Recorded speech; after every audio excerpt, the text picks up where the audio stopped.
And we made it. We made it. Yep. One way or the other. Yeah, we're there. Yeah. So, Yep. Made so it. how's Mike tonight? Not too bad. How's Robin? Okay. Kind of running around this weekend doing some house building stuff and getting that stuff done, and so kind of Doing moving some on more from there. work. Yeah, Yep. doing some more I, this weekend. no, actually, I've got I think 90% of the walls are built for that house. So, Oh, yep, okay. yeah, for the one out at Ashmore, I've already built them all. They're already out in the garage. So God. I'm just waiting. Okay. I can't quite finish it because we don't know exactly the dimensions because we're gonna have to wait for the footings to get dug. So since we're doing Yeah. it around the slab that's out there right now, where the mobile home Mm-hmm. was, we have to. We're not exactly sure if he's going to run into an issue. Maybe he'll hit the footing for that slab and have to move it a little bit. So rather than do all the walls, I did like all but the last section on each side. Yeah. But I did all the Ah. interior walls too, so got those done, ready to go. Yeah. So Jeez. so yep. God. I didn't That's want to. crazy. I didn't want to wait. I'm already behind right now with it from where I wanted to be, so I had to Mm. get it up and done as quick as possible so we can go with it. Yeah, But we'll you see. didn't mess around. No, the, yeah, I think things are kind of picking up there at roads, aren't they? Starting to book some stuff Yeah, and yeah, people are starting to book some stuff up, and as always, we got the public investigations every month, and there's another one coming up March 12th, I think, and there's still tickets available for that. And anybody that wants to book the hotel for private investigations can do so by just getting the information there that you're scrolling right there on the bottom of the screen. So, how about yeah, you? I mean, well, you're grab those filled dates. up. We're pretty much filled on Saturday nights, so those are all done. I think we've got one or two Friday nights still available until November. Then they've got like 3 weekends in November. Yeah. But yeah, we're doing a lot of weekdays and everything. So still got we got a public investigations we're still doing on Friday and Saturday nights each month starting in April, and tickets are available on Cool. those. We only do 12, so the people that have been to Ashmore, it's pretty good size, 15,000 feet, and there's only 12 tickets sold. And I Yeah. won't sell Yeah. Not bad. 13. I'll sell 11, but I won't sell 13. So if Yep. Yep. yeah, You if they occasionally want them, get they got those to come and do calls it. too. Oh You yeah, occasionally I get always those get that one. calls. It's like, hey, there's only one ticket left. Can you add another one to it? I can, but I won't. So Yeah. yep. And Yeah. same thing at Rose. It's like we just when you advertise Yeah. something, you're going to do it. For Exactly. something. Yeah. That's what you should do. And Yeah. Because everybody that's bought tickets, they come in and you tell them, oh, 10 tickets, and then they come in and you've sold 12. Then, yeah. yeah, it's kind of Def- sad because there's a lot of people who'll do that too. I mean, they'll have the events and they're like, oh, yeah. we can sell 4 or 5 more. Let's just go ahead and do it. And because Yeah. then it's more about the money than it is about people having a good time with everything and having a chance Yeah. to investigate. And that's not the way we want to do it. Yeah. And as we've talked before, I mean, 10 here is that's that's pretty much about max. I mean, for doing like the public investigations, that's the comfortable range to be in. Yep.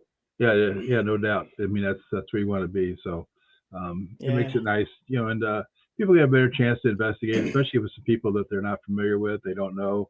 Um, Mm, so they do that. And we had a guy last year that got smart with at Ashmore because we do the 7 to 2 for one ticket price, mm, $50, and if somebody wants to basically they want to come out and stay until 10 a.m., all they can do is rent the bunkhouse. So I yeah. had a guy contact me and said, "So how many people can be in the bunkhouse?" I said 4. So there's a max of 12. But we only it's your party that's in the bunkhouse. So if you got a party of 4, then you'd all be in the bunkhouse, and we charge like $50 extra just for the bunkhouse for the 4 people. So it's like 12.50 a person if there's 4 of you. But if this guy Yeah. said, so if I rent the all 3 bunkhouses, nobody else can rent them. Like, right? And he's like, so we can stay till 10 a.m. It's just like 3 or 4 of us. Like, yeah, you can do it because there won't be anybody else out there that's able to do it. So that's what this Yeah. one guy did. He ended up buying he picked up the bunkhouses and said, just don't even open them because we're not going to use them. But we kept people from using them. So that's what he's Yeah. up to. Yeah. Yeah. All right. But Yeah. I suppose, I mean, fortunately, I didn't have anybody ask about it. So I was glad to see that. But Yeah. Yep. Yeah. Yeah. So So, um, yeah, I mean, so you've got the weekend off then, so there's no Ashmore work to be done this weekend. no, I didn't say that. I just said Oh, I wasn't okay. building any walls. Always work to do. You're just not building the walls. Yeah, I'm just not building walls.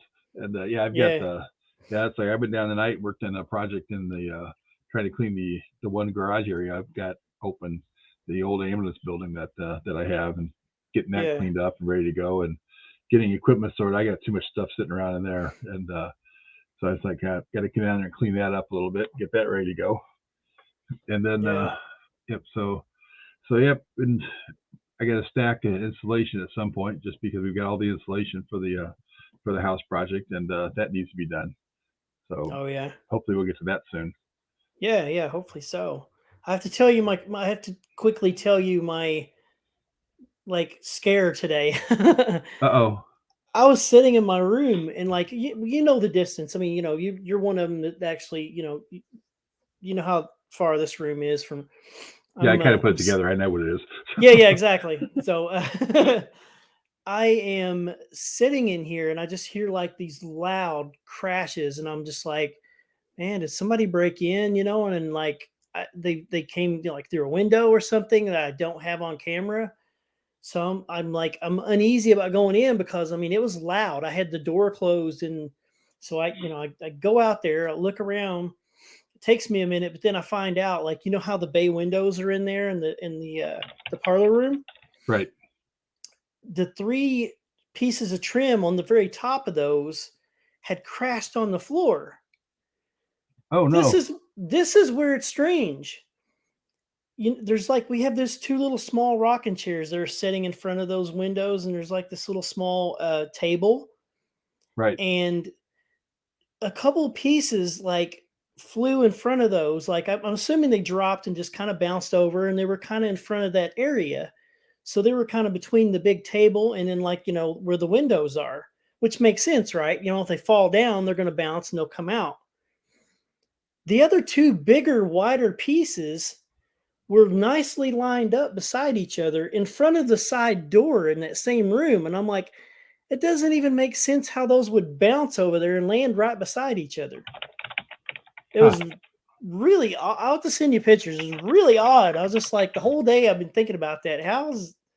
I guess it's possible, but the likelihood of both of those landing right beside each other. And then on top of that, they're over by the door. So, I mean, they would have had to like fall down and then bounce over like 5, 6 feet, I don't know, something like that, um, over in the other direction toward the door. Huh. I don't know. That's kind of It's weird. yeah, it's odd. Yeah, I don't know. Just really strange. The other two, pieces made sense because they were in front of the window and bounced out away from it. And But the other one didn't make sense. But yeah, I was thinking, oh my God, somebody's like broke in or I know what was going on. Like I was hesitant on going out there because it scared the crap out of me because all you hear is like this bam, bam, bam, and I'm just like, what was that? yeah, So that's a little strange. But yeah. I'll have to send you some pictures though. yeah. Well, in fact, I was looking, and Kris is not in the queue yet. I just dropped another email to her to make sure that Mhm. that she's awake. And so, and but okay, well, um, oh, she didn't get it. Okay, let Oh, me get this. Yeah, she said she didn't get it, so let me just send this to her again uh, right now. that's happened before. Yeah, yeah, yes, it's her and Jeff Blanchard. So, yep, Yep. okay, and huh, that's weird. Yeah, because I sent it to her earlier this afternoon. Yeah. So, hopefully she'll get it now, Hopefully so. Yeah. yep, because yeah, I sent it to her 4 o'clock, and that's Yeah. when I sent it to her this afternoon. So sometimes these things go to spam or something, I think, and get out there. So Yeah. Yeah. Could be. Yeah. Like, and it took a few tries, I think, for Jeff because we kind of took us a few minutes to kind of get situated with all that, and but then once we got rolling, we were good to go. So a few people jumped in there and made some comments, and unfortunately, we can't respond to individual comments, which is kind of a weird thing. But I'm not sure why. You can yeah. block individual people, and you can delete their comment, but you can't comment on the individual comment, which yeah. kind of stinks. So, um, Yeah, it does. and then since I don't know, since we're sending this out to 3 pages, it doesn't tell me which page they came from either. So, Yeah. yeah, so I had to. So usually when I hit the all and comment, send it to that. People are like, "Huh? What's this mean?" So, but yeah, thanks for yeah. everybody's kind of genuine. Kris should be in here in a couple minutes, I would think, because I sent it to her now, so she should have that. Yeah. And Yeah. Thanks for tuning in, guys. Give us a minute and hopefully yeah, we'll be ready to go. Marla said she's been out to Ashmore and the bunkhouses. Yeah, they work out really well, and Yeah. especially if somebody gets up a little bit early, they can investigate in the morning too, and do some stuff. Yeah. Yeah. They're nice. Yeah. Actually, we went through this. We don't have to put it. We don't have to put any insulation in there. It'll just be a little cool and a little warm, and but so yeah. But that's all right. We've got Crystal's going to come out there, and between the two of you, you're going to teach. Teach who's it? Is it Sherry or somebody how to put insulation in? Oh yeah, cool. Yep. So Good deal. So it'll probably go quick then once you get rolling with everything. and we've already got it cut too. We did a pre-cut on the insulation, so we don't have these big rolls of stuff we got to cut. Ashley and Norma and Carl Wayne all cut the insulation one afternoon. While we were building the walls in the garage, they just stood out there and cut I don't know 80 rolls of insulation or something like that. They cut them all up, so we're ready to go. But wow. So hey Greg, how are you doing tonight? We didn't have any ice. In fact, actually, we've had about 60-degree temperature here the last 2 days, but it dropped about 20 degrees today. So not sure what's all about with that, but so hey, Kris has made it. So let's get her in here. Yeah, let's bring her in. There she is. Hey. Hey. Oh my God. How's it going? Sorry you didn't get that original link. I went back and looked, and I sent it at 4:00 this afternoon, just so I have it out early, so nobody panics or anything. You're fine. It probably went to like spam or something. This computer. That's what we were just talking about. Yeah. The other thing is too is like it wouldn't let me run it off of what I had, so I had to download Firefox, I think. So it took me a little longer.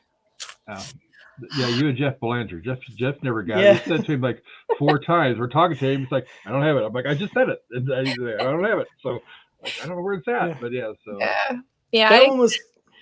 Huh? Oh no, I was on time. Like waiting for the link. You were waiting on us to get it. But no, it's all good. Yep. Yeah, you were waiting on us.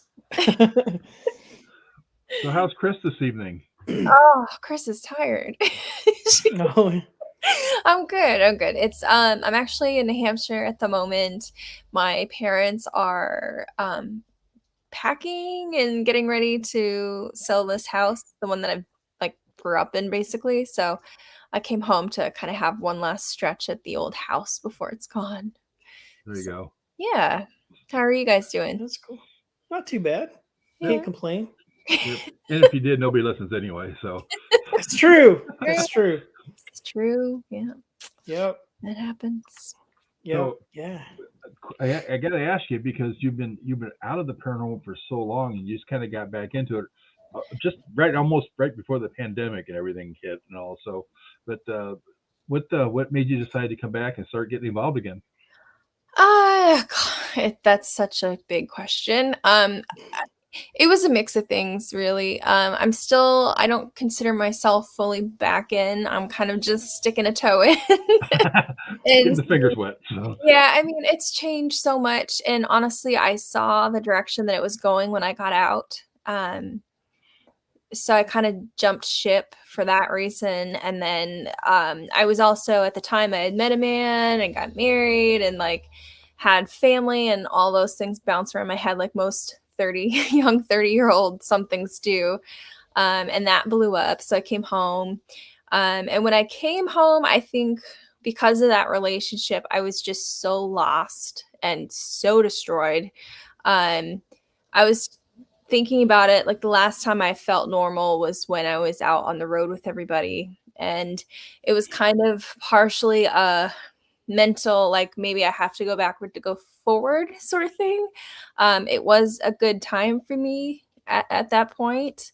I missed the history, I missed the locations, I missed my friends, and I just felt like at that stage of my life where when I came back, I felt like it might wake me back up again in a lot of ways. So, but yeah, my biggest thing has been like it's just changed so much over the years and not all for the good. So I think that's part of what kept me out for so long too. Yeah, it's there's a lot that's gone into me kind of dabbling, I guess you could say, see where I feel like I fit, or if I don't fit, we'll see what happens. But Oh, I think you'll fit. That's not a problem. Oh yeah, definitely. I'm sure it was probably different. I mean, from being on the shows and stuff, and then just kind of just backing away. I mean, it's probably not the easiest choice in a sense. I mean, you know what I mean? To like just I'm going to leave something that, like you said, I mean, you get used, you like the traveling, the history, and just different things like that, and then just kind of step away from all of it. yeah, I mean, I was honestly like I was burned out. When I was originally on GH, we were doing about 300 days a year on the road. I was tired. To say that I wasn't would be a complete like lie. I was exhausted. I missed home. I felt like I was missing everything with my family, my friends. I just, let's see, when I was over in GHI, I just hit 30. And I just, typical women, like we hit 30 and we start thinking kids and family and everything else. And it was just, I was already burnt out. And I felt like I was missing so much in my own personal life. And I felt like my entire life revolved around death. And it was just like, at that time, I just didn't feel like it was, I don't know. I just felt I was ready for something different. And it was just, burnt out and kind of looking forward to a new stage in life, which unfortunately didn't work out. So now I'm just kind of back to trying to figure out where I fit and figure out what's next. And I've had people for the last 10 years asking me when I'm going to come back. So it was just like, oh, we'll see how it goes. I ended up filming with the guys in October. It was so crazy because the last episode I had filmed with them was a live show, October 2011. So it was almost Wow. 10 years to the day that I finally got back out. So it was weird. It was so weird. I didn't realize it's been that long. I mean, until you wow. Yeah. It's funny because for me, it was like I was so far removed from everything. But because they were constantly having reruns on, I just never stopped getting the question of when you're coming back, because I don't think most people realize how long it had actually been. Yeah, I remember the first time I met you was in Springfield, Illinois, when you were doing a small Scarefest event. Oh with, yeah. The Kirklands had all set up with back then. They just did the Scarefest on the road or something like that. They were doing it for, I think it was Discovery or Travel Channel or something like that was going to film this and put it on TV, and it never got green lighted. And so it was like this big convention that they put together in a matter of weeks, and you were there, and in fact I forget who else was there, but I think you were there, and I think maybe Dustin might have been there too. I was gonna say, I feel like Dustin was there. Yeah, I think he was, and I think Katrina. So. Yeah, Katrina was there. Yeah, Mike, you were there that weekend too, and that was first time, and I think you were. That was probably maybe like towards about the end of when you kind of quit doing some things. Yeah, I mean, the last event I did was August 2016. My memory is way too much sometimes, but yeah, I remember I was doing an event out in the Hornet, and even at that point, I'd been out for 5 years, and I was doing this Q&A, and it just felt really awkward because at that point I'd been off long enough. Some of the people who were there during the Q&A had no idea who I was, which was totally understandable. I'd been out for 5 years. And then there was others who did know, but they would be asking me questions about episodes I hadn't done. It was just, I felt so uncomfortable. So yeah, after that one, I was like, I think I'm going to even step away from this area as well. But at the same time, I was moving my entire life overseas. So realistically, I wouldn't have been around to do a lot of stuff anyways. I think that event that Robin was just talking about, I think that might have been the last time I actually talked to you for quite a while. Like that I actually saw you somewhere, I mean, in an event. So yeah, I think that was kind of toward the end there, maybe. Yeah. With things. Yeah. So you did Ghost Hunters and Ghost Hunters International. Did the Ghost Hunters International, since you went overseas and spent a lot of time over there, did that kind of one thing that kind of drew you to go and move over there? I had met my ex while we were filming in American Samoa. So he was Australian, and we just happened to be, working on the same island, set up in the same hotel, and yeah, that's just how I met him. I did not expect it to turn into an 8-year thing. It was completely out of nowhere, but yeah, it was just by chance. I never saw myself living outside of the country. I never saw myself living outside of New England. I've always been a New England girl. So the fact that I even left, I can't believe I left my state. Never mind the US, but yeah, it was weird. Any good GHI stories or anything that kind of something particular maybe that kind of stood out from like when you were filming like those episodes or something? I always like kind of getting stories that people don't always hear. You know what I mean? Like you get the same questions over and over. I kind of like hearing like just stories that maybe people just aren't aware of, like a funny story you might have or something. The behind the scenes. Yeah, the behind the scenes stuff. God, it's been a while, but one thing I can think of off the top of my head is, and this was just something stupid I did myself. So when you start traveling overseas, obviously there's a lot of things that you don't expect that aren't normal here, and I can't figure out how to turn off my phone to be texting. I apologize, guys. I don't even know what it is. So living on the road can be tough because you're constantly eating at, restaurants in the hotel, gas stations, fast food. It's like when the cars stop to reload or whatever, you had to eat something. So it was like you would grab anything because you didn't know when you're going to stop again. So I ended up getting the habit of bringing a protein powder with me, and I had like this little bullet blender, and that was kind of my way of trying to not gain weight on the road and try to eat something that was kind of normal or a little more healthy than what the options were. So we were in France somewhere. I know we were doing some sort of old chateau, but I don't remember the town. And I woke up in the morning, didn't feel like going down to the lobby to try to find food. So I was like, I'll just make myself a shake. So I poured the water in that was in the room, put everything together, shake, shake, shake. I didn't even have my bullet then. I was just like a shaking bottle.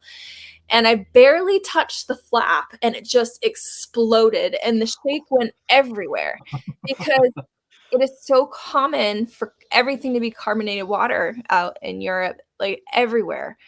And I kind of forgot that.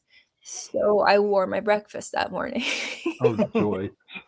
But yeah, I'm trying to think of stuff that was like case related. God, it's been so long.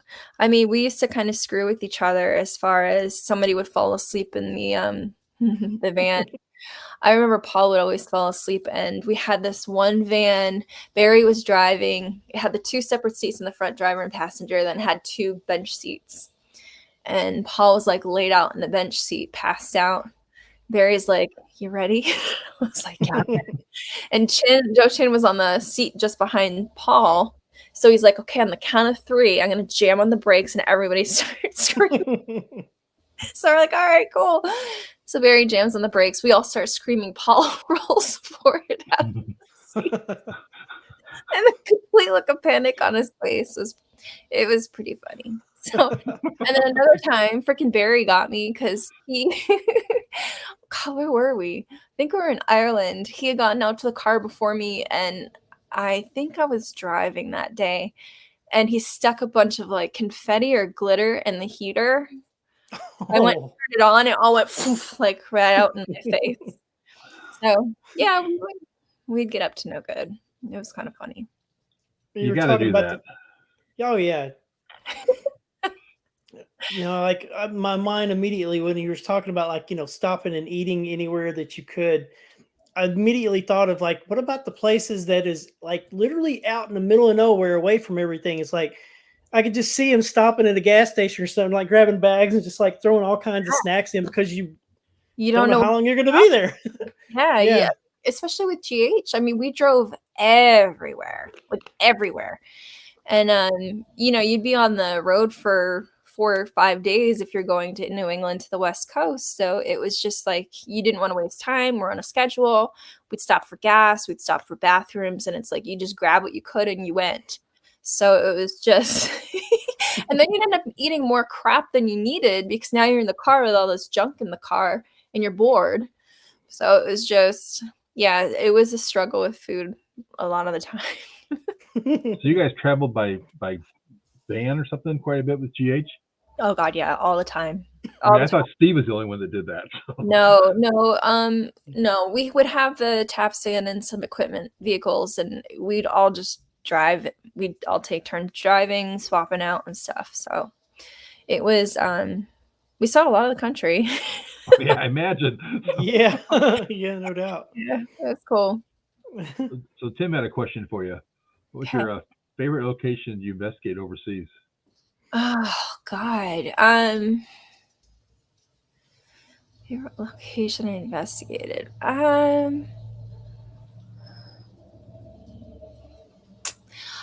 were quite a few for different reasons. But one that stood out to me were these trenches, the trenches of death in Belgium. And I honestly can't remember if we found anything there or not, because again, it's been 10 years.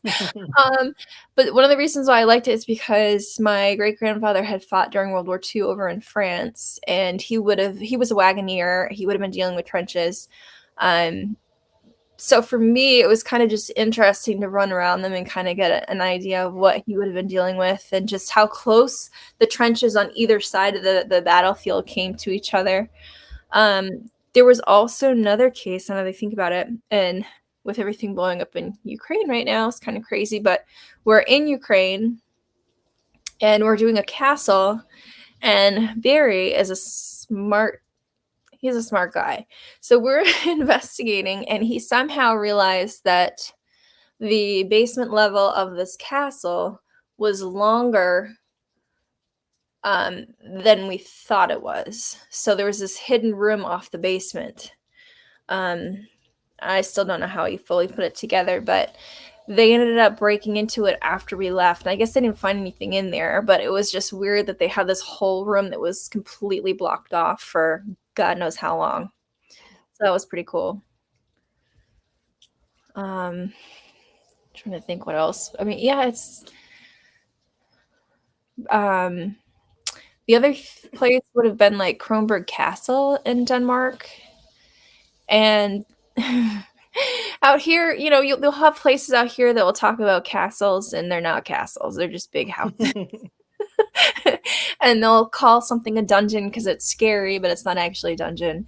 So Denmark had the castle, Kronborg Castle, and it had a dungeon, and that thing was a dungeon. Scary as hell, all big slabs of, just brick and stone and dark, really, really dark. And I remember at the end of the night, we had left a bunch of equipment down there, and they needed somebody to go down and grab it. So guess who got that job? I was down there alone. And I remember I don't get freaked out too often, but that place was scary as hell, and the stories that came out of it, I remember going down and I was trying to just keep my vision to just the floor. because I didn't want to look around too much. I'm like, nope, not now. But yeah, I had nobody with me, so I was following electrical cords in to grab everything and then following them out like breadcrumbs at the end. But yeah, there's a lot of really cool locations, and that's the thing with GHI is just you end up in places that you read about in history books that you never imagined you'd ever get the chance to walk through. So that was probably the coolest part of the job. Yeah, that'd be awesome. And especially, I mean, just like what you just said, places that you probably never imagined you'd go to and Yeah. might not ever go back to again. I couldn't imagine like that would be awesome to get just to see actual castles and check some of those places out like that. I'd imagine it was pretty awesome just seeing some of those places and then knowing, oh, you get to investigate it, for the however many nights and Yeah, it was pretty wild. Yeah. So when you guys were investigating overseas, I mean, a lot of the areas you went to probably didn't speak English. So how'd you guys handle that with doing EVP sessions and things? Yes and no. A lot of places in Europe can speak English to some degree, so it wasn't too bad to get around. I mean, I know there were a few countries where we kind of struggled, like Ukraine was one of them. And I remember we all went out to try to find food one night. We couldn't read any of the signs, so we're looking for signs that had pictures of food on it. And we'd stumble in hoping that we were actually in a restaurant. And then it was just a whole lot of pointing at pictures. But yeah, I mean, some places, yeah, it was totally like that. And in some of those places, like we'd always have a person that was a local that knew the area and knew the location, and they kind of help us with translating with whoever ran the location. So sometimes we'd ask them for phrases and we practice them over and over again. So typical questions we'd ask in an investigation or questions that we'd base off of some of the history that we had learned, and we would try our best to speak the language. It wasn't always shown because usually we wouldn't get anything. And it didn't seem to matter whether we were trying to attempt the local language or we're speaking English. Something either happened or it didn't. And then there were other countries where some of us would know a little bit, like Susan spoke Spanish, and I had taken like 4 years in high school and college. So when we were working in South America, I think we're in Peru and Argentina, we were throwing a few phrases out. And I remember actually making the show. I was surprised. I was glad because we get that question all the time, and we did try. But if nothing comes out of it, they're just not going to show it. So. Greg's got a question there for you. Oh, was there any interest in doing any shows in like Rome or Cairo? We didn't do Rome. We did Northern Italy. We were in Pisa. It was awesome. It was the location in general just really cool, and then getting to visit Pisa and seeing the Leaning Tower honestly felt like you had walked into like a postcard. It was just it was beautiful.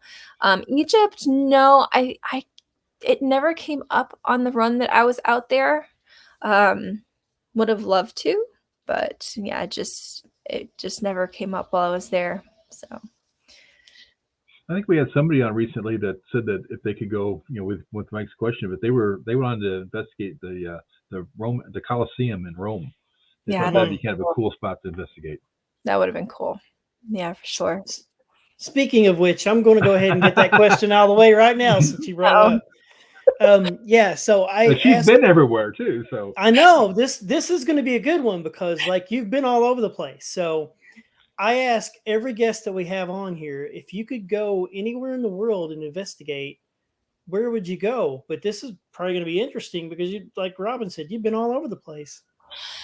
Yeah, and the hard part is for me, it's not so much a paranormal draw, it's a history draw most of the time. So a lot of people are like, oh, of all the places in the planet that you can investigate that's, supposedly haunted, where would you go? I'm like, I don't know, but history-wise, yeah, I mean, I don't know. We got to do some pretty cool places.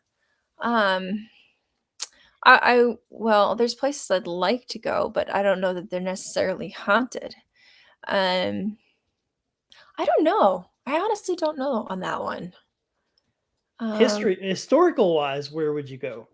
Historical wise, God, I have a tendency to go back to places or wanting to visit places that my family had some sort of connection to.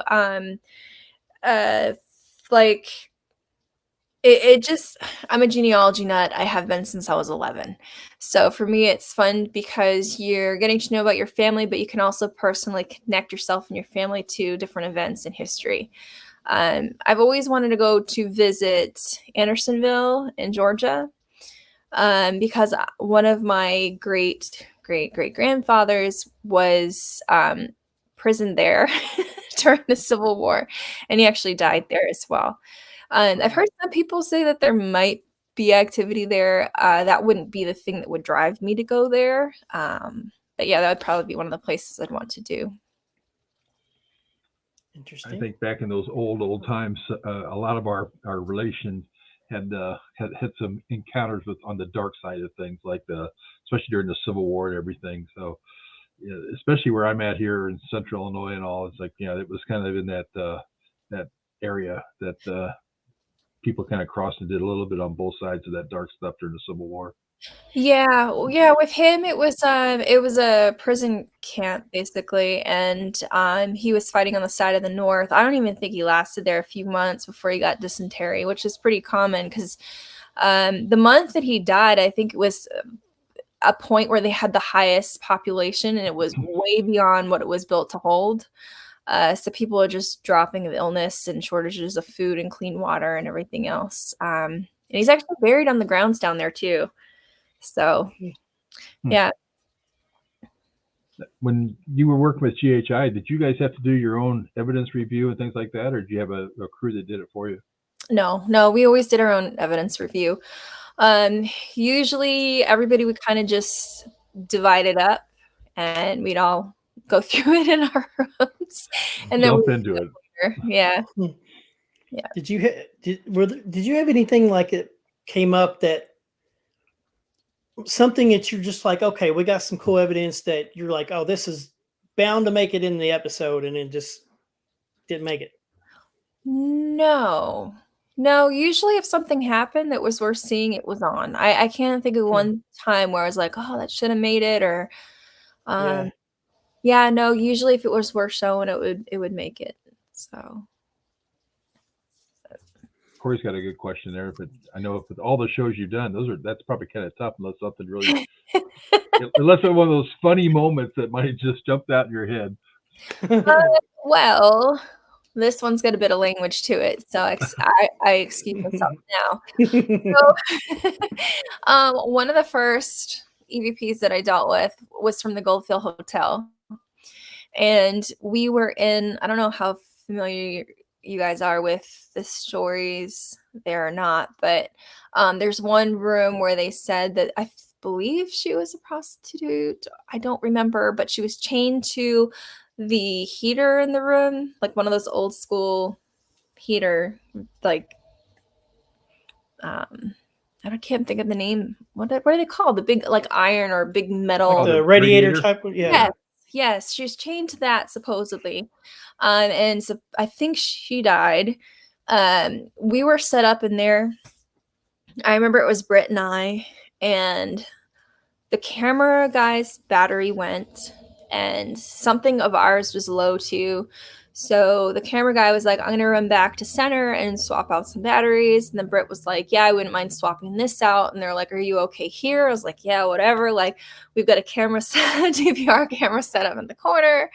I kept my recorder going. I'm like, I'll just do some EVP work, whatever, no big deal. So they left me there, and I just kept asking questions. And I was just like, this place is dead. Like, nothing's happening. It's so boring. And I've done this so many times. Every time I think this, something comes out of it. So we go back to review everything and come to find out there was an EVP that said something along the lines of, I believe it was "get the bitch out." So and it was a male voice. I remember listening to it like, I know I was the only person in there.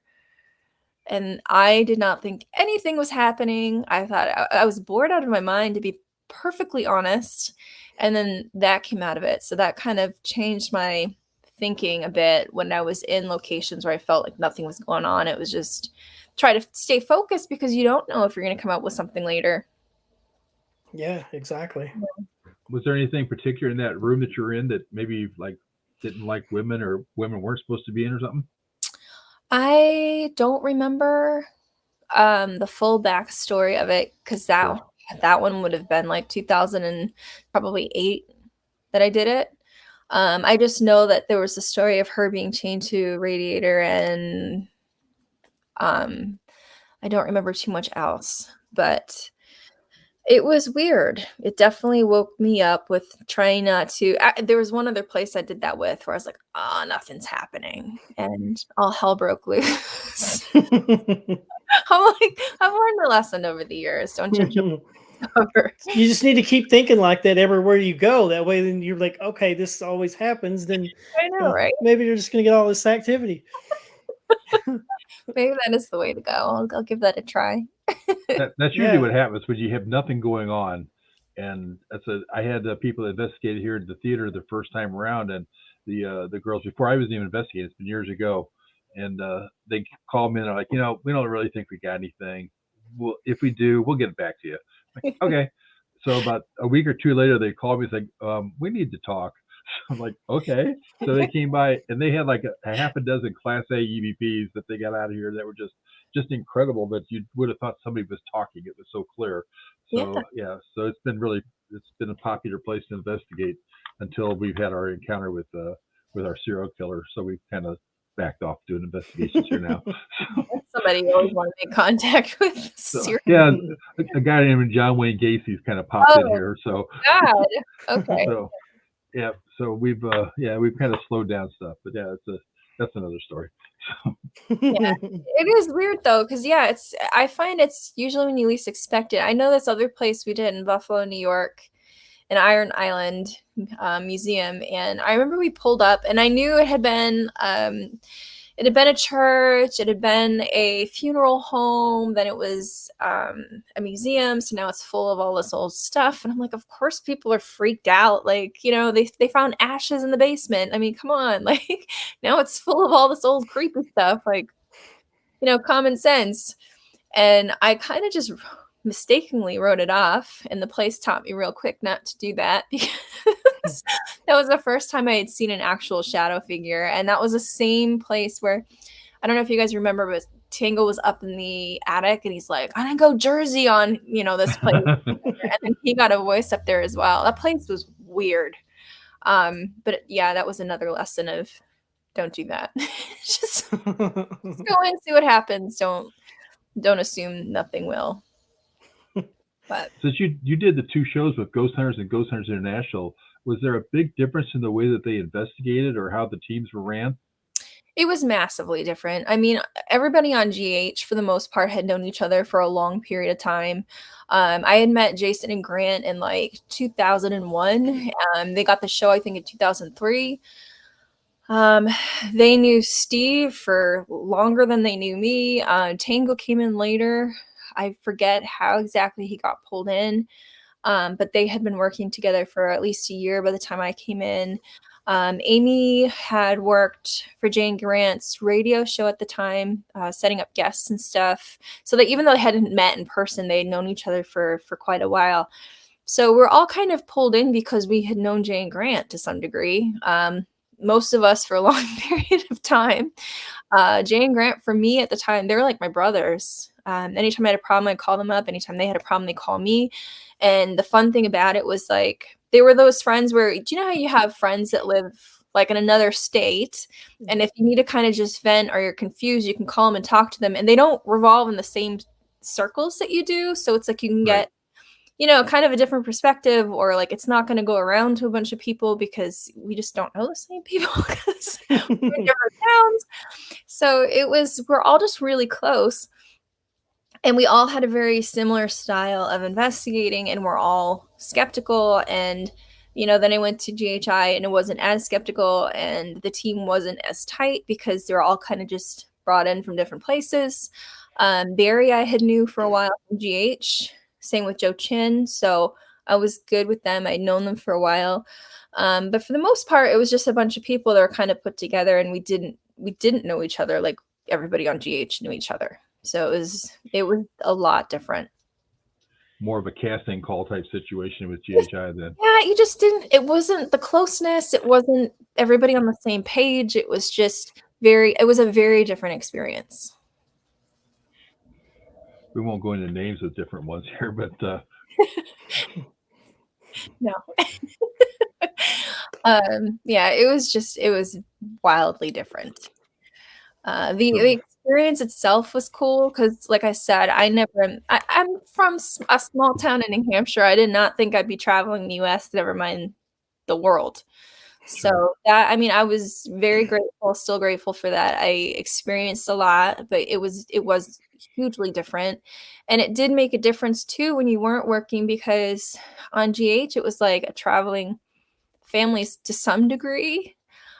So we were on the road so much that you didn't just rely on each other for work. You also relied on each other for a life outside of work because we're with each other all the time. So it was just a different experience. So do you have an opinion with mediums, working with mediums or not working with mediums? I personally don't like working with mediums, and it's not that I have anything against them. It's just coming from a skeptical angle. I don't understand how it works. And coming from a genealogy background, I rely heavily on records and having some sort of proof. So I would personally, I need to experience things myself to understand them. And I just don't like that extra level of something I don't understand. It's just, I don't know. I have friends that are medium. I trust them. They're cool, but I don't understand how it works. And I would prefer to just rely on some equipment and see how things go rather than an extra level, if that makes sense. Yeah, it's just not for me.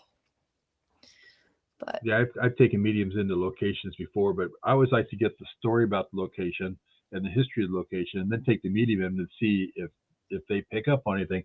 And usually when I take somebody, it's usually residential, and I'll take them in, and they don't even know where they're going.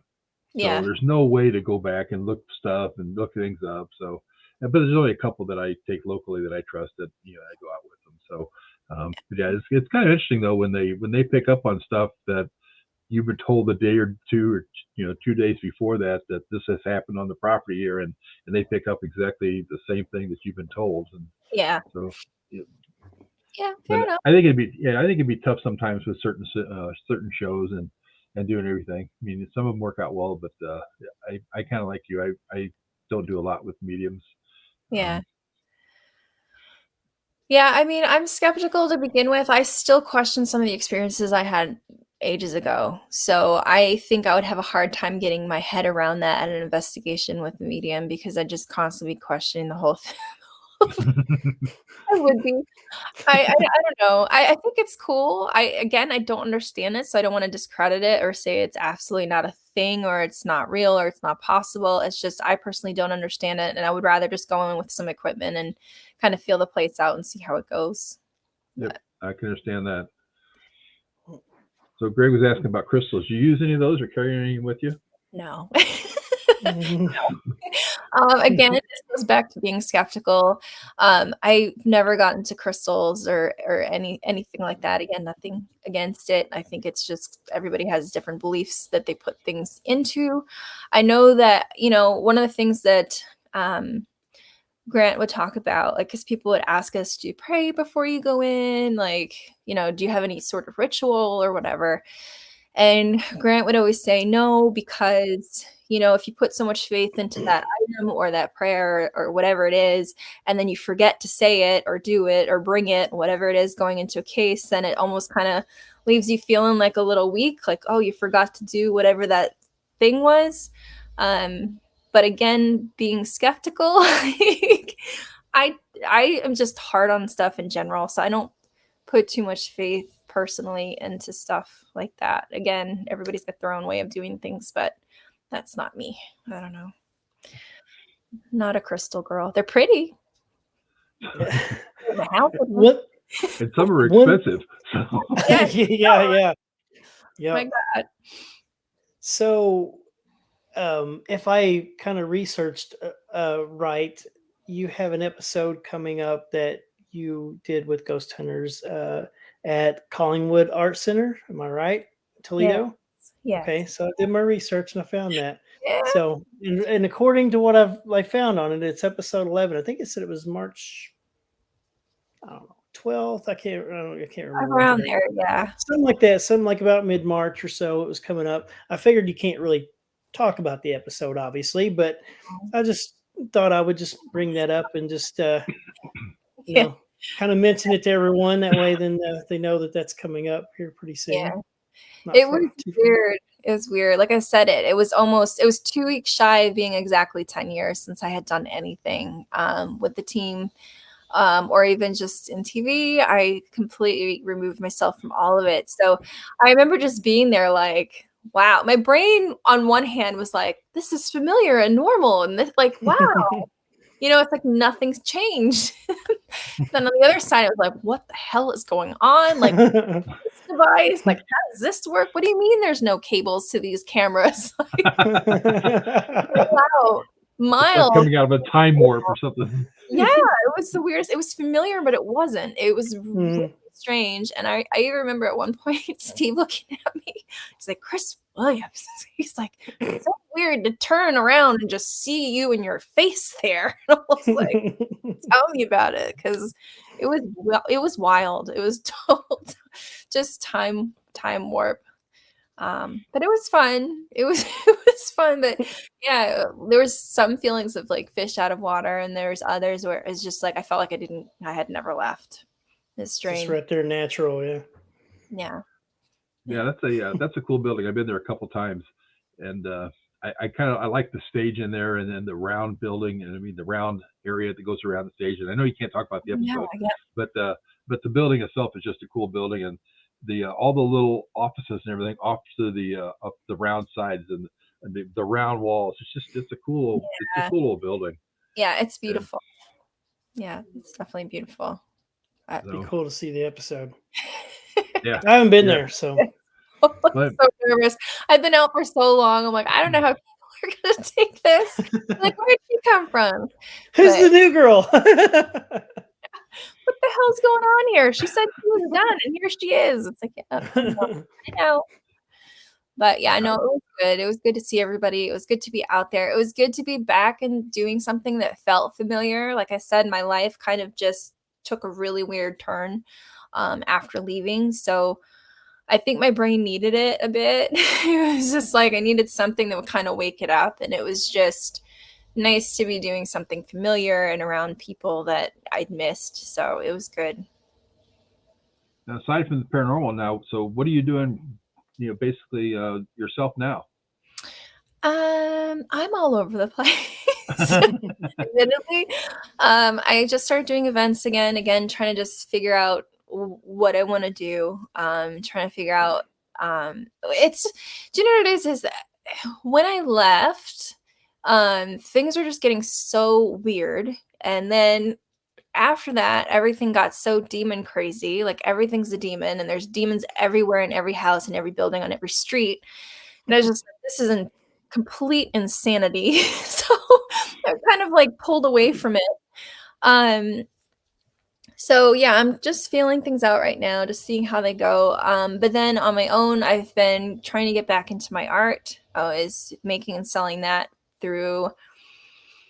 Well, I kind of backed off in 2020 because it was just crazy for everybody at the time. So I'm trying to get back into that, and then I started doing like these Halloween limited boxes that I do quarterly. So it's been kind of fun because I've been finding products that are made or created by small businesses or creators. And it's been fun because being a creator myself or an art person myself, I know how hard it is to get your work out there. And it was kind of fun to go through and put these boxes together and find all this stuff, but then also help get the word out about other businesses and creators that are also making some pretty cool products that I wouldn't have found otherwise. So those are the two things I've been doing the most of. And besides that, just settling into Arizona because I moved there a couple of years ago. Where can people find some of this stuff that you're doing? So right now the shop's on a temporary site. It's just shopkriswilliams.com. I'm looking at a final name for it, so it'll probably change at some point. And then my main website is kriswilliams.com, which I've been doing some writing there about life stuff in general, as well as narcissistic abuse and just abusive relationships in general. So that's kind of where I'm at right now. You got some events coming up that you're going to be going to? Yeah, I actually have one in Ohio in Lancaster at the Fairfield Infirmary March 5th. I think there's like 5 or 6 tickets left for that one. Then I'm doing Michigan Paracon, and I'm doing another one in September, a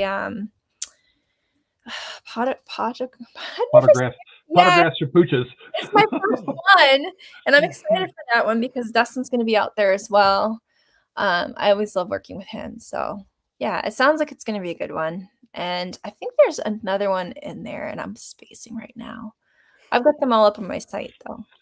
I'm gonna give Tim a hard time and tell him he should have brought you to Ashmore Estates. You know, when we're doing the one out there in April, so he should have brought you there. September, I'll be out. But so yeah, I think that was in Wisconsin, or is it Michigan or something? Yes, Yeah, Wisconsin. so yeah, so I kind of looked at those dates and kind of figure out where I'm at and what I'm doing because it's not that far away from me. But you know, Ashmore Estates is only 2 hours and I own it, so it's like built. Yeah, so it's like, okay, Tim, why don't you bring it to Ashmore Estates? You know, so but Dustin's gonna be out there, so it'll be fun. Yeah, it'll be good. I'm looking forward to it. It's been fun getting back out there, and everybody's been so nice. I really didn't know what it would be like. So nice. It's overwhelmed me a few times. Just I don't know. It's just I was expecting, especially the first big one I did, Michigan Paracon last year. I always enjoyed going to that one every year. And it just had been so long that I was like, I'm probably gonna get a lot of who are you and what do you do and how do you fit in all this? But it was a lot of like, oh my God, you're back. And I was like, oh. Yeah. So it was nice. It was surprising. Yeah. I don't know. I guess 10 years and a bunch of reruns isn't enough to be forgotten completely, but yeah, the events have been great, and it's been fun talking to everybody and seeing everybody. Mike, I hadn't seen you in years. Yeah, it's been a long time. So long. It's crazy. Yeah, really long time. Yeah, it'd be nice to see if you can, maybe you'll hit a couple of more episodes before you, before you know it, and the next season or something they'll get started and bring you into some of those. So that'll be kind of fun. Yeah. We'll see what happens. I'm always up to something. Yeah, it's good to see you back in me, and then see you doing events and stuff like that, and running into you at events and stuff again. Yeah, it's nice. Well, and you seem so you're just so down to earth compared to some people some of these that they're on the TV shows or been on TV shows, they drown in a rainstorm. They have their nose so high in the air, but you're not like that, which is great, to talk to you and everything when you come to events. Well, I think it's just, this stuff doesn't last forever. I got lucky. And I think some of it is just how you're raised too, and not letting yourself get completely lost in it. Because it's easy to do sometimes, but at the same time, it's funny with reality as well, because you have cameras there, but you get used to the people, and it's like any other job, going and working with coworkers. You kind of forget you're on TV until the episodes start airing, and you run into somebody you've never met in your life in public who's like, "Oh my God, Sarah!"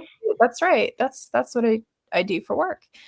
But yeah, no, I think that if I let it go to my head, my parents would have given me a good ass kicking. There you go. Parents are good for that. So they are. I've got a couple of friends that I have to do that for, because they've been involved in some shows, and one of them that needs to. I told them, I said, if you change, I'm going to come down and kick your butt. And Yeah.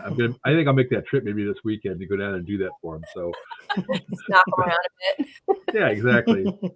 I think it is kind of, it's, the popularity and everything, like, it's great, but at the same time, it can take a nosedive so fast that Yeah, you can't. it could be done. It could be done tomorrow. Like, and I mean, Yeah. after removing myself from it for so long too, it's just, you step out and it's done, and life goes on. And I just have always been big on, like, you have to be able to live with yourself at the end of the day. Like, if people are watching every week, you appreciate that they're watching every week. And if Yep. they're coming out to the events, you make time to talk to everybody and hang out, because they've paid to go to them and they didn't have to do that. So I've never understood it when people get weird. Now, don't get me wrong. If somebody's a jerk to me, I will be a jerk back. But I've always tried really hard to not fall into some of the traps that some people have fallen into. But That's good. yeah. But, well, I know you said you were tired earlier, so we don't want to keep you around here too long, too much longer anyway. And well, you're in Arizona, right? So No, I'm in New Hampshire. Oh, that's right. You said New Hampshire right now. So Yeah. So it's getting a little later out there anyway. Yeah. But, okay. no, we really appreciate you coming and joining us tonight. And sorry for the little mix up there at the beginning with the links. Yeah. I'm not sure what happened to it originally. So It's all good. Yeah, it's been fun having you on. Thank you for having me on. It was fun. Well, we'll see you. If I don't see you in maybe in Wisconsin, we'll definitely see you up in Michigan. Yes. We'll both be back up there again this year. So definitely see you there. Not going to miss that one. So that'll be fun. Awesome. Cool. Thank you guys. It was fun chatting. Oh, thank you.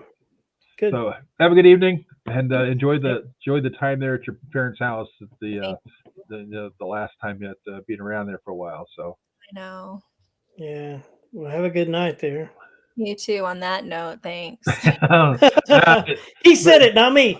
All the good memories are just coming back to you now. So yeah, they'll all be there when you leave. They just kind of get resurrected, after being around the house a little bit more. And he's like, remember this. So yeah, they kind of pop back in your head.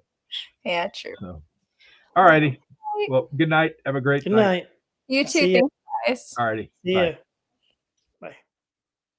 So well, that was great having her on. Yeah, it was fun. So, definitely. Yep. And she's always been one of the favorites, and to be out there, and she's so, like I said, she's so nice talking to at the events and all. You don't even you don't even think about some type of celebrity status at all. So yeah, she's just Kris Williams when you go to events, and so it's fun. Yeah. Yep. It's fun getting to talk to her tonight. That was good. Well, if people get in here late, they can they can either go back and watch the episode again on the Facebook pages, or you can go to the YouTube channel LLF Radio, subscribe to that, watch the episodes there. We have them up there usually the same night, maybe a day or two later, just depends on how busy I'm at, and so I can get them all up that way. Yep.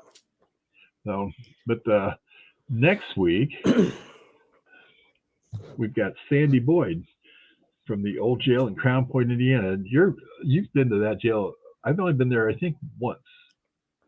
I've been there a handful of times. Yeah, I've been there quite a few times, actually. Yeah. Did you get up there last year? You were supposed to do an event up there last year. Did you get up there? I did get there. Yeah, it was fun. Yeah, we'll have to. There's funny stories with that. We'll have to talk about those next week. Okay, cool. Sure. Yeah, we'll have to talk about those. But yeah, we're gonna have Sandy on. We'll talk about Crown Point, Indiana, and the history of that place, and so it'll be fun. So kind of looking forward to it then. Yeah. Yep. Be a good time. So, well, until next week, we're gonna get out of here, and everybody enjoy their night. Have a safe one. Yep. And, have a good night, guys. We'll see you next Tuesday.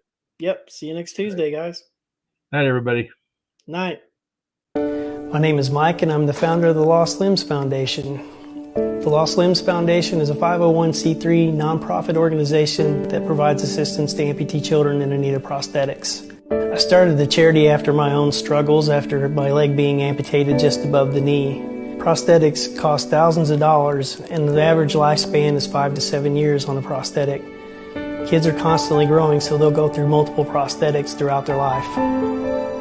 This is the prosthetic leg that I use, and the cost was about $70,000. The Rhodes Hotel is in Atlanta, Indiana, and is owned and operated by the Lost Limbs Foundation. We are currently doing photo shoots, ghost hunts, and special events to help raise money for the charity.